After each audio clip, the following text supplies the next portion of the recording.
স্বাগত আরেকবার সিলেট স্টুডিও থেকে চ্যানেল এস সিলেটের খবরে। সিলেটের ওসমানীনগরে 2 শিশু সন্তানকে হত্যার সন্দেহভাজন পিতা ছাতির আলীকে আটক করেছে পুলিশ। বুধবার সকাল 8টার দিকে ঘটনাস্থলে পাশের একটি জঙ্গল থেকে তাকে আটক করে পুলিশ। সকাল 10:30টায় সিলেট পুলিশ সুপারের কার্যালয়ে সংবাদ মাধ্যমের সামনে আনা হয় ছাতির আলীকে। এ সময় সিলেটের পুলিশ সুপার মোহাম্মদ মনিরুজ্জামান জানান, প্রাথমিকভাবে ধারণা করা হচ্ছে ছাতির আলী তার 2 সন্তানকে হত্যা করেছে, তবে তাকে জিজ্ঞাসাবাদের পর পুরো ঘটনা জানা যাবে। গত সোমবার সিলেটের ওসমানীনগরে চিন্তামণি গ্রামের পাশের একটি ডোবা থেকে মামুন ও রুজেল নামের 2 শিশুর লাশ উদ্ধার করে পুলিশ। ছেলেদের নিয়ে মাছ ধরতে গিয়ে একে একে 2 সন্তানকে হত্যা করে পালিয়ে যাওয়ার অভিযোগ ওঠে ছাতির আলীর বিরুদ্ধে। এলাকাবাসীর দাবি, ছাতির কিছুটা মানসিক ভারসাম্যহীন, তবে পুলিশের ধারণা ঠান্ডা মাথায় পরিকল্পিতভাবে খুনের ঘটনা ঘটানো হয়েছে। এ ব্যাপারে আইনানুগ ব্যবস্থা নেওয়া হচ্ছে বলে জানান পুলিশ সুপার। তার ঘটনাস্থল থেকে আধা কিলোমিটার দূরে এটি কালী মন্দির, ওখানে জঙ্গলের ভিতরে তাকে শো অবস্থায় পাওয়া যায়। এখন এটা তো আমি বলছি যে তাকে গ্রেপ্তার এবং মামলার পরে আমরা কোর্টে প্রেরণ করব, কোর্টের নির্দেশনা অনুযায়ী আমরা পরবর্তী কার্যক্রম করব।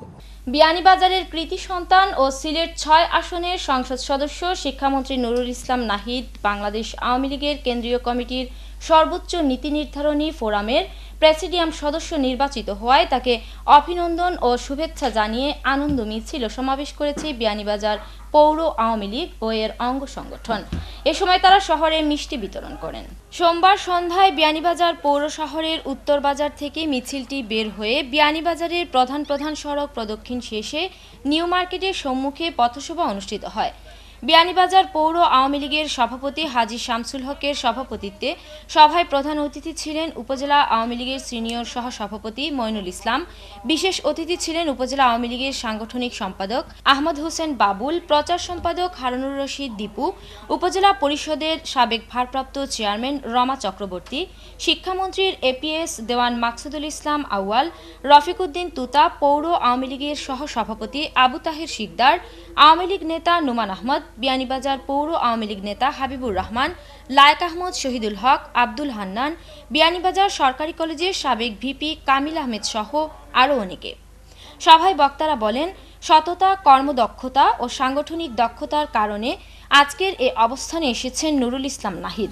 এ সময় শিক্ষামন্ত্রী নুরুল ইসলাম নাহিদকে আওয়ামী লীগের প্রেসিডিয়াম সদস্য মনোনীত করায় বঙ্গবন্ধু তনয়া প্রধানমন্ত্রী শেখ হাসিনার প্রতি কৃতজ্ঞতা প্রকাশ করেন বক্তারা।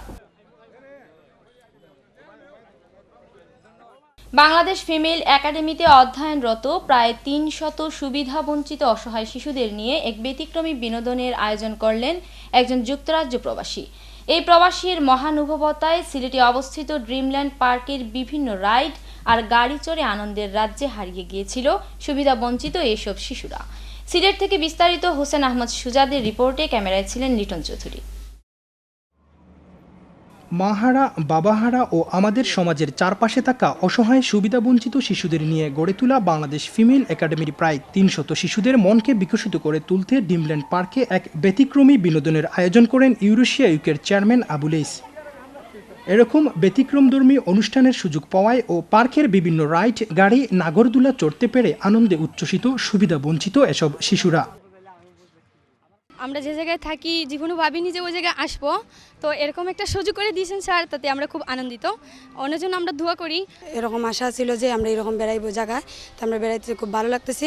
ড্রিমল্যান্ড দেখার যে ভ্রমণটা যে কত সুন্দর উপভোগ করতেছি, আমি খুব খুশি হয়েছি। আমার অনেক ভালো লাগছে এই জায়গায় এসে, আমি অনেক আনন্দ উপভোগ করেছি। বিনোদনের জন্য পার্কে আসা সমাজের এসব সুবিধাবঞ্চিত শিশুদের মুখের হাসি মুগ্ধ করেছে বাংলাদেশ ফিমেল একাডেমির প্রতিষ্ঠাতা চেয়ারম্যান জামিল চৌধুরী ও ইউরেশিয়া ইউকের চেয়ারম্যান আবুলেইসকে, এবং এসব মহতি কাজে সমাজের দানশীল ব্যক্তিদের এগিয়ে আসার আহ্বান তাদের। এরা এই সুযোগটা কখনো পাবে না, আর আমি এই সুযোগটা ওদেরকে দিলাম, দিয়ে আমিও মনে শান্তিতে পাইলাম। ওদের মুখে দেখেন আপনারা কি সুন্দর হাসি, ওরা কি ফুর্তি করতেছে, এটা দেখেই তো মনে একটা আনন্দ পাইতেছি। আমি সমাজের অন্যদেরকে বলবো যারা ভালো অবস্থায় আছেন, সব এই রকম বাচ্চাদেরকে সুযোগ দেওয়ার জন্য। আজকের আয়োজনটা এরা এত আনন্দ পেয়েছে বা পাচ্ছে যে এটা আর কোনোদিন বোধহয় জীবনে উপভোগ করে না এই সমস্ত বাচ্চারা। আমরা মনে করি এই প্রোগ্রামটা আমাদের দেশে একমাত্র, এবং আমরা যদি সবাই মিলে এই রকম প্রোগ্রাম আমরা সব জায়গায় জায়গায় করতে থাকি, অথবা কেউ যদি সুযোগ না থাকে তা আমাদের এই প্রোগ্রামে এটা শরিক হন, তাহলে আমার মনে হয় এই সমস্যা মেয়েদের যে তাদের যে নারী নির্যাতন সহ শিক্ষা, স্বাস্থ্য সহ মানুষের যে উন্নয়ন, এটা অনেক লাঘব হবে। এসব সুবিধাবঞ্চিত শিশুদের মনে জ্ঞানের প্রদীপ জ্বালাতে এগিয়ে আসবেন তাদের মতো সমাজের বিভিন্ন মানুষেরা, এমনটাই প্রত্যাশা সকলের।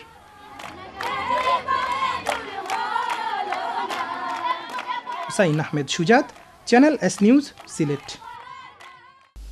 তৃণমূল পর্যায়ে হারিয়ে যাওয়া ফুটবলের ঐতিহ্যকে ফিরিয়ে আনতে সিলেট জেলা ক্রীড়া সংস্থার আয়োজনে এবং প্রাণ আরএফএল এর পৃষ্ঠপোষকতায় সিলেট জেলার 13টি উপজেলার ক্রীড়া সংস্থার অংশগ্রহণে মঙ্গলবার সন্ধ্যায় সিলেট জেলা স্টেডিয়ামে জেলা প্রশাসক কাপ আন্তঃ উপজেলা ফুটবল টুর্নামেন্ট শুরু হয়েছে। সিলেটের বিভাগীয় কমিশনার জামাল উদ্দিন আহমদ এই ফুটবল টুর্নামেন্টের উদ্বোধন করেন। টুর্নামেন্টের উদ্বোধনী ম্যাচে কানাইঘাট উপজেলাকে 1-0 গোলে হারিয়ে কোয়ার্টার ফাইনালে উঠে গিয়েছে সিলেট সদর উপজেলা। বিস্তারিত মুস্তাফিজ রোমানের রিপোর্টে ক্যামেরায় ছিলেন বেলাল আহমদ। সিলেটের ফুটবলে গৌরবোজ্জ্বল ঐতিহ্যের ইভেন্ট। একসময় সিলেটের মাঠ ছিল ফুটবলময়। স্থানীয় ফুটবলারদের অসাধারণ নৈপুণ্যে শুধু বাংলাদেশ নয়, তৎকালীন পূর্ব পাকিস্তানে ছিল এখানকার সুনাম। মাঠগুলো সরব ছিল বিভিন্ন টুর্নামেন্টে। সময়ের বিবর্তনে এখন নেই সেই জুলস, নেই টুর্নামেন্টের ধারাবাহিকতা। সিলেটের ফুটবলেরই অতীত ঐতিহ্য ফিরিয়ে আনতে জেলা ক্রীড়া সংস্থার আয়োজনে এবং প্রাণ আরএফএল গ্রুপের পৃষ্ঠপোষকতায় সিলেট জেলার 13টি উপজেলাকে নিয়ে শুরু হয়েছে জেলা প্রশাসক কাপ আন্তঃ উপজেলা ফুটবল টুর্নামেন্ট। মঙ্গলবার সিলেট জেলা স্টেডিয়ামে সন্ধ্যা 7টায় সদর উপজেলা বনাম কানাইঘাট উপজেলার মধ্যকার ম্যাচ দিয়ে মাঠে গড়ায় এই টুর্নামেন্ট। উদ্বোধনী ম্যাচে কানাইঘাট উপজেলাকে 1-0 গোলে হারিয়ে কোয়ার্টার ফাইনালে উঠে সদর উপজেলা। ম্যাচ শুরু হওয়ার আগে বর্ণাঢ্য উদ্বোধনী অনুষ্ঠানের মাধ্যমে এই টুর্নামেন্টের উদ্বোধন করেন সিলেটের বিভাগীয় কমিশনার জামাল উদ্দিন আহমেদ। সিলেটের ক্রীড়াঙ্গনকে এত উপরে নিয়ে যেতে চাই, এত উপরে নিয়ে যেতে চাই, বাংলাদেশ থেকে যেন সিলেটকে দেখা যায়, সিলেটের ক্রীড়ামোদীকে দেখা যায়, ক্রীড়াবিদকে দেখা যায়। তৃণমূল পর্যায় থেকে যেন ভালো ভালো প্লেয়ার উঠে আসতে পারে, সেই লক্ষ্যে এই টুর্নামেন্টের আয়োজন। আমাদের প্লেয়াররা যাতে উৎসাহিত হয়, তারা খেলার বেশি সুযোগ পায়, একটা আলোড়নতরী যাতে হয়, এই কারণে আমরা খেলাটা দেওয়া। নির্ভেজাল ম্যাচ পরিচালনার জন্য ঢাকা থেকে নিয়ে আসা হয়েছে মেইন রেফারি। আমরা আজকের যে 3 জন রেফারি আমরা ঢাকা থেকে নিয়ে আসছি, ওরা ফিফায় রেফারিং করে। আর আইন শৃঙ্খলা আমরা নিজেও মাঠে ঢুকতে পারি না, যদি কেউ মাঠে ঢুকে আমরা খেলা চালাবো না। 13 উপজেলাকে নিয়ে এরকম টুর্নামেন্টের আয়োজনে প্রশংসা করলেন উপজেলা ক্রীড়া সংস্থার নেতৃবৃন্দ। যে আয়োজন সিলেট জেলা ক্রীড়া সংস্থার উদ্যোগে, এটা সিলেটের ইতিহাসে খুবই বিরল এবং সিলেটের ক্রীড়াঙ্গনে একটি মাইল ফলক হয়ে দাঁড়িয়েছে। ডিএসএ যে উদ্যোগ নিয়েছে তাদের জন্য আমরা তাদেরকে ধন্যবাদ জানাই, কৃতজ্ঞতা জানাই। আমাদের খেলোয়াড়রা যাতে একেবারে রুটস লেভেল থেকে উঠে আসতে পারে, সেই ব্যবস্থা তারা করেছেন। জেলা উপজেলা পর্যায়ের পাশাপাশি স্থানীয় ফুটবল লীগ নিয়মিত আয়োজন করা হলে সিলেটের ফুটবল তার অতীত ঐতিহ্য ফিরে পাবে এবং জাতীয় পর্যায়ে সিলেটের প্রতিনিধিদের সংখ্যা আরও বৃদ্ধি হবে, এমনটাই প্রত্যাশা স্থানীয় ক্রীড়া সংগঠকদের। Mustafiz Ruman, channel S news, Sylhet. সিলেটের জেলা প্রশাসক কাপ আন্তঃ উপজেলা ফুটবল টুর্নামেন্টে অংশ নিতে দল গঠনের লক্ষ্যে বিশ্বনাথের ধিতপুরস্থ বঙ্গবন্ধু স্টেডিয়ামে চলছে প্লেয়ারদের অনুশীলন। চ্যাম্পিয়ন হওয়ার প্রত্যয় নিয়ে বৃহস্পতিবার বিশ্বনাথ কর্মরত সাংবাদিকদের সঙ্গে সংবাদ সম্মেলন করেছেন বিশ্বনাথ উপজেলা ক্রীড়া সংস্থার নেতৃবৃন্দ।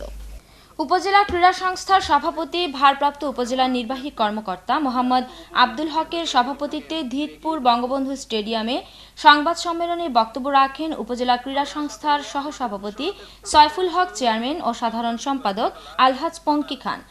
এ সময় পঙ্কি খান তার বক্তব্যে শিহাবউদ্দিনকে কোচ ও আক্তার হোসেনকে ম্যানেজার নির্বাচিত করে বিশ্বনাথ উপজেলা ফুটবল দলের 30 সদস্য বিশিষ্ট খেলোয়াড়দের তালিকা ঘোষণা করেন।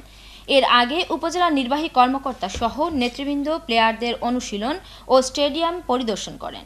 সংবাদ সম্মেলনে বিশ্বনাথে কর্মরত সাংবাদিকেরা ছাড়াও স্থানীয় ইউপি সদস্য Shahnawaz Chowdhury Selim, doctor M A Kuddus Chowdhury, Biswanath নতুন বাজার বণিক সমিতির সাধারণ সম্পাদক হাসমত আলী, উপজেলা ক্রীড়া সংস্থার কোষাধ্যক্ষ আনোয়ার হোসেন, সহকারী কোষাধ্যক্ষ ফখরুল আহমদ, আওয়ামী লীগ নেতা আব্দুল মতিন ও সাখাওয়াত হোসেন উপস্থিত ছিলেন।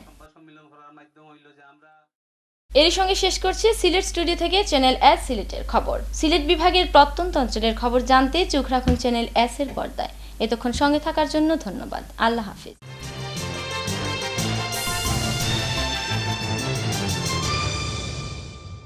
আমানুল্লাহ কনভেনশন সেন্টার আপনার উৎসব আয়োজনকে সুষ্ঠু ও সুন্দরভাবে সম্পন্ন করতে সিলেটে এই প্রথম আমরা নিয়ে এসেছি আন্তর্জাতিক মানসম্পন্ন কনভেনশন সেন্টার। 21,000 স্কয়ার ফুট জায়গা জুড়ে এতে রয়েছে সেন্ট্রাল এসি, 800 ডাইনিং ও 500 ওয়েটিং ক্যাপাসিটি, 120টি car parking, electric service station, automatic generator, close circuit camera, double kitchen, catering ও quality service staff, event management, বিয়ে, গায়ে হলুদ, জন্মদিন, অফিস কনফারেন্স সহ যে কোনো জমকালো অনুষ্ঠানকে সুষ্ঠু ও সাবলীলভাবে সম্পন্ন করতে আমরা সবসময় প্রস্তুত। Amanullah convention centre, Arambagh, MC college road, Sylhet. Karimullah গ্রুপের একটি প্রতিষ্ঠান।